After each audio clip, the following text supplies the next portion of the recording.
جمال نور المصطفى وفى لنا بالوفا.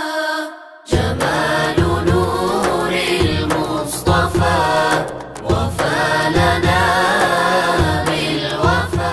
السلام عليكم ورحمة الله وبركاته. أعوذ بالله، بسم الله، الحمد لله، والصلاة والسلام على رسول الله سيدنا محمد بن عبد الله وعلى آله وصحبه ومن تبعه ومن والاه. Amma ba'd. Alhamdulillah, kita telah memasuki pembahasan Al-Faslul Khamis, pembahasan yang kelima tentang Al-Basmalatu ahkamuha, membaca basmalah dan hukum-hukum membaca basmalah. Al-Basmalatu ayatun thabitatun fi awwali kulli suratin siwa surati Taubah. Basmalah itu ayat yang ada pada setiap surat di dalam Al-Quran, siwa surat Taubah, selain surat At-Taubah. Tentunya tajwid yang kita pakai sekarang ini tajwid pada riwayat Imam Hafiz yang mengatakan bahwasanya basmalah itu adalah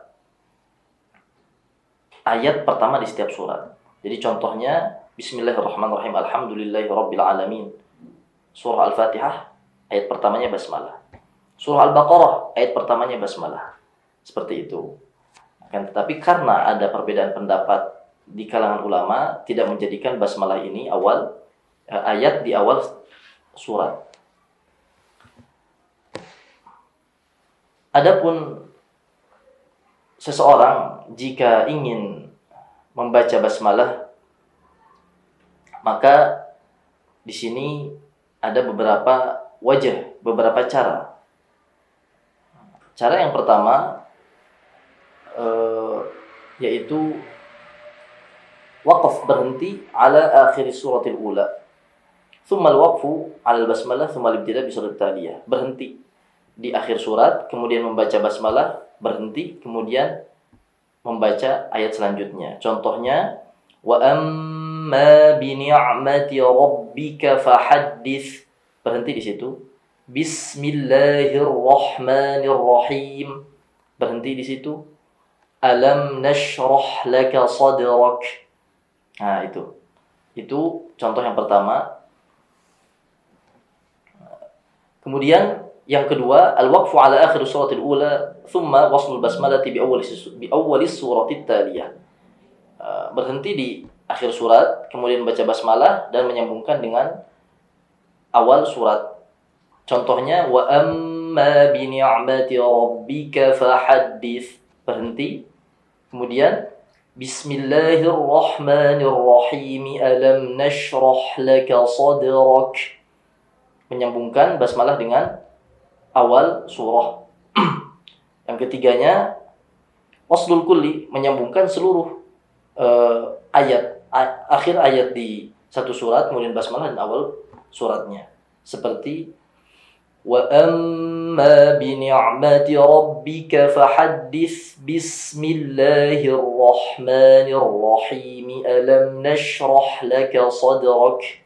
Itu diperbolehkan 3 cara yang tadi.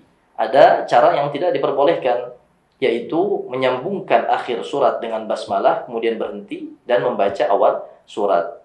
Ini contoh yang terlarang, yang tidak boleh dibaca. Contohnya, wa amma bi ni'mati rabbika fahaddits bismillahirrahmanirrahim. Alam nashrah laka sadrak. Itu tidak boleh karena berhenti di basmalah. Mengapa? Karena basmalah ini adalah tanda awal satu surat. Jadi tidak boleh dijadikan tanda akhir surah. Nah, kemudian pembahasan tentang basmalah yang ada pada surah At-Taubah. Membaca basmalah pada surah At-Taubah itu para ulama, terutama Syafi'iyah, ini ada beberapa pendapat. Pendapat Ibnu Hajar Al-Haytami, Ibnu Hajar memiliki pendapat dan yang lainnya bahwasanya hukumnya haram membaca basmalah di awal surah At-Taubah. Contohnya Bismillahirrahmanirrahim, Bara'ah. Itu diharamkan, dilarang. Adapun membaca basmalah di tengah surah At-Taubah, contohnya Bismillahirrahmanirrahim, ya'taziruna ilaikum, atau wa'ala thalathati alladhina khulifu. Nah, itu makruh. Jadi menurut Imam Ibnu Hajar, membaca basmalah di awal surah At-Taubah hukumnya haram, dan jika di tengah surah At-Taubah hukumnya makruh. Pendapat yang kedua, pendapat Imam Ar-Ramli, mengatakan bahwasanya membaca basmalah di awal surah At-Taubah hukumnya makruh. Ini lebih ringan. Dan membaca basmalah di pertengahan surah At-Taubah hukumnya jaiz, boleh. Nah, oleh karena itu tidak sampai derajat yang jika seorang membaca itu berdosa. Masih ada pendapat yang mengatakan makruh, yaitu pendapat Imam Ar-Ramli. Wallahu ta'ala alam. Mudah-mudahan bermanfaat. Wassalamualaikum warahmatullahi wabarakatuh. جمال نور المصطفى وفى لنا